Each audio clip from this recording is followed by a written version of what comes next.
వదినమ్మ, సబ్బు అయిపోయింది, స్నానం చేయాలి. కొత్త సబ్బివా?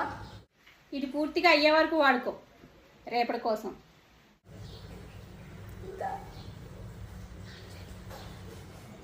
వదినమ్మ, టిఫిన్ అయిందా? ఇదిగో తీసుకో. అది ఒక మూలకు కూడా రాదే. ఇదే సరిపెట్టుకో, రేపటి కోసం.